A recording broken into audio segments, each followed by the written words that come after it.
তারিখ অর্থাৎ পরশুদিন বেলা 11টার দিকে আমার ফোনে একটি কল আসে। আমি বিধানসভার উদ্দেশ্যে যাচ্ছিলাম, সেই সময় একটা কল আসে। কলটা রিসিভ করার পরে রীতিমতো আমাকে শাসানি দেওয়া হয়, আমাকে হুমকি দেওয়া হয়, আমাকে মেরে ফেলবে, আমাকে খুন করবে, আমার গলা কেটে নেবে, আমি কেন বাড়াবাড়ি করছি, আমি নাকি মমতা ব্যানার্জিকে হারাতে চাইছি, এই ধরনের একাধিক কথা বলে, যেটা আমাকে থ্রেট দেওয়া হয়, প্রাণনাশের হুমকি দেওয়া হয়। আমি যাতে এই যে লড়াইটা করছি সমাজের জন্য, তা থেকে যাতে পিছিয়ে আসি, এই ধরনের ভয় দেখানো আমাকে হচ্ছে। আমি এই বিষয়টা নিয়ে কনসার্ন ডিপার্টমেন্টাল যারা আধিকারিক আছেন তাদের কাছে চিঠি করেছি, তাদেরকে জানিয়েছি এফআইআর হিসাবে ট্রিট করার জন্য, নাম্বারটা দিয়েছি, কোন অ্যাড্রেস কোথা থেকে বলেছে সেইগুলো প্রোভাইড করেছি। আমি আশা করছি রাজ্য সরকারের, রাজ্য প্রশাসন এটা সত্য উদ্ঘাটন করবে।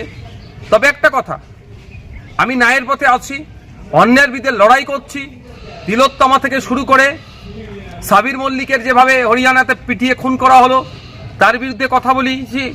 আবু সিদ্দিক হালদার, শিকারি মোড়া, বিভিন্ন ইস্যুতে যেভাবে মাঠে ময়দানে লড়াই করছে এবং বিধানসভার মধ্যে কথা বলছি, অনেকের কি গাপ্ত দেওয়া হচ্ছে, আমাকে থ্রেট দেওয়া হচ্ছে, আমাকে কি চুপ করে যেতে বলা হচ্ছে?